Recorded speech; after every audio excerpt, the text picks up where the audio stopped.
بسم اللہ الرحمن الرحیم۔ اور ایک مرتبہ اللہ نے اس انداز سے بات کی ہے میرے حبیب، یاد کرو وَإِذْ قَالَ رَبُّكَ، یاد کرو جب تمہارے رب نے کہا للملائکہ، فرشتوں سے، انی جاعل فی الارض خلیفہ، میں زمین پہ خلیفہ بنانے والا ہوں۔ قالوا أَتَجْعَلُ فِيهَا مَن يُفْسِدُ فِيهَا، یا اللہ تو اسے زمین پر اپنا خلیفہ بنائے گا۔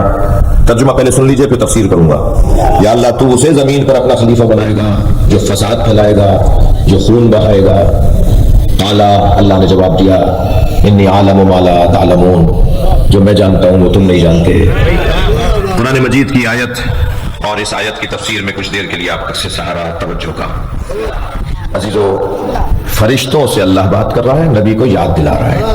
یاد اسے دلایا جاتا ہے جو موقع پہ حاضر ہو، یعنی نبی اس وقت بھی تھے جب فرشتوں سے بات ہو رہی تھی۔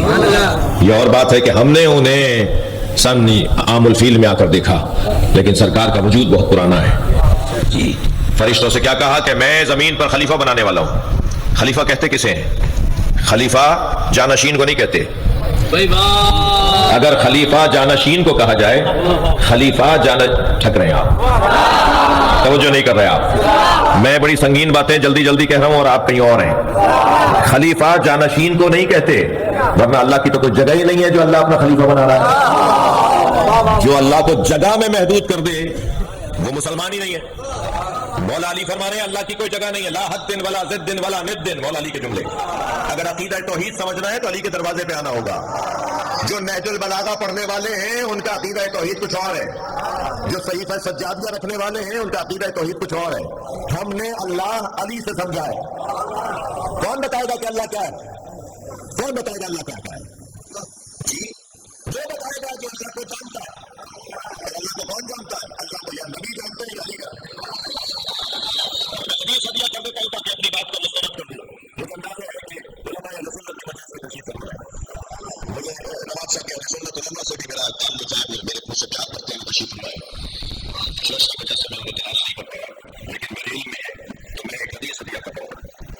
اسے حدیث ہدیہ کرتا ہوں۔ میرے مولانا نبی فرماتے ہیں، ما عرف اللہ الا انا وعلی، توجہ، اللہ کو کوئی نہیں جانتا سوائے مجھ محمد کے اور علی کے۔ ما عرف اللہ الا انا وعلی، اللہ کو کوئی نہیں پہچانتا سوائے مجھ محمد کے اور علی کے۔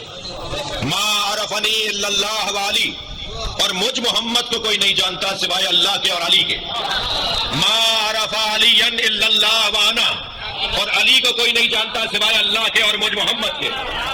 صلوات پڑھے محمد و آل محمد۔ مائک دے دو انہیں تاکہ سہارا دے سکیں۔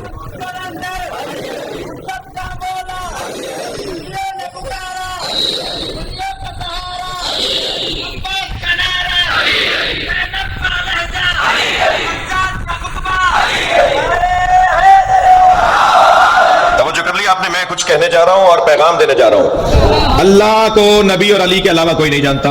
یہ حدیث سنائیے، جا کے سرچ کر لیجئے گا، آج تو بہت آسان ہے۔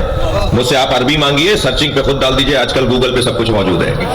آپ کو 50 حوالے، میں تو ایک حوالہ بتاؤں گا نا، وقت بھی میرا نکل جائے گا۔ آپ 50 حوالے ڈھونڈ لیں گے اس حدیث کو سرچنگ پہ ڈال کے۔ ما عرف اللہ الا انا وعلی، اللہ کو کوئی نہیں جانتا سوائے میرے اور علی کے۔ ما عرفنی الا اللہ وعلی، مجھے کوئی نہیں جانتا سوائے اللہ کے اور علی کے۔ ما عرف علی الا اللہ وانا، اور علی کو کوئی نہیں جانتا سوائے اللہ کے اور مجھ محمد کے۔ سرکار نے پیغام دیا ہے، سرکار نے پیغام دیا ہے کہ اللہ کو میرے اور علی کے علاوہ کوئی نہیں جانتا، تو مجھ سے پوچھو کہ اللہ کیا ہے اور علی سے پوچھو کہ اللہ کیا ہے۔ تو میں محمد بتاؤں گا کہ اللہ کیا ہے، مجھ سے پوچھو، میں جانتا ہوں، اور علی بتائے گا کہ اللہ کیا ہے۔ اگر اللہ نے چاہا ہوتا تو سورہ نازل کرتا، هو اللہ احد اللہ الصمد لم یلد ولم یولد ولم یکن لہ کفوا احد۔ وہ اللہ احد ہے، سورہ هو اللہ احد سے شروع نہیں ہو رہا، قل هو اللہ احد سے شروع ہو رہا ہے۔ تم کہہ دو وہ اللہ احد ہے، تو خود کیوں نہیں کہہ رہا کہ وہ اللہ احد ہے؟ کہ نہیں، اللہ وہ مانو جو محمد بتائے، اللہ وہ مانو جو نبی بتائے۔ تو اگر اللہ کو پہچاننا ہے تو مجھ سے پوچھو یا علی سے پوچھو کہ علی اللہ کیا ہے۔ اب علی بتائیں گے کہ اللہ کیا ہے۔ پورا خطبہ میرے مولا علی نے اللہ کی وحدانیت پہ دیا ہے۔ علی علی ہے، جوتیاں گاٹ رہے ہیں بیٹھے ہوئے، جی جی جی جی، جوتیوں کو ٹانکا لگا رہے ہیں۔ 2 صحابی برابر سے گزرے، کہنے لگے، آپس میں کہنے لگے خطاب کرنا مشکل ہے، اور وہ بھی عقیدہ توحید پر، اور وہ بھی ایسا خطاب جس پورے خطاب میں الف کا لفظ ہی استعمال نہ ہو، یعنی بولنے والا اتنے الفاظ پر گرفت رکھتا ہو کہ فر بولتا چلا جائے اور کوئی لفظ ایسا نہ بولے جس میں الف آیا ہو۔ مولا جوتیاں بناتے بناتے مسکراتے ہوئے فرمانے لگے یہ کام علی کے لیے آسان ہے۔ 900 الفاظ پر مشتمل علی مولا کا خطبہ ہے جس میں الف کا استعمال ہی نہیں ہے۔ عربی میں ایسے الفاظ علی لے کر آئے ہیں، سوچ سوچ کے جلدی جلدی بولا ہے، میری طرح ہم لکھ کر بیٹھ کے پہلے لکھیں پھر پڑھیں، ایسا نہیں ہے، علی بولتے چلے گئے، اور کوئی لفظ ایسا مولا علی نے استعمال نہیں کیا جس میں الف آیا ہو۔ پھر ایسے ہی بیٹھے تھے، ایک دن اپنی ابا کو رفو کر رہے تھے، ابا پھٹ گئی تھی، ابا کو رفو کر رہے تھے، تو دو صحابی اور گزرے، کہنے لگے خطاب کرنا وہ بھی عقیدہ توحید پر، تو کمال تو یہ ہے کہ خطاب ایسا ہو جس میں نقطے والا لفظ ہی نہ آئے۔ علی مولا مسکرائے، فرمایا یہ علی کے لیے آسان ہے۔ 1000 کچھ الفاظ کا خطبہ ہے میرے مولا کا، غیر نقطوں کا خطبہ جس میں نقطوں کا استعمال ہی نہیں ہے، غیر نقط خطبہ علی مولا کا، جی وہ علی، اور اس خطبے کا موضوع عقیدہ توحید۔ جی علی بتائیں گے کہ اللہ کیا ہے۔ اچھا نبی کیا ہے کون بتائے گا؟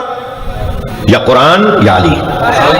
یا اللہ بتائے گا کہ میرا نبی کون ہے، یا علی بتائیں گے کہ کون ہے مصطفیٰ؟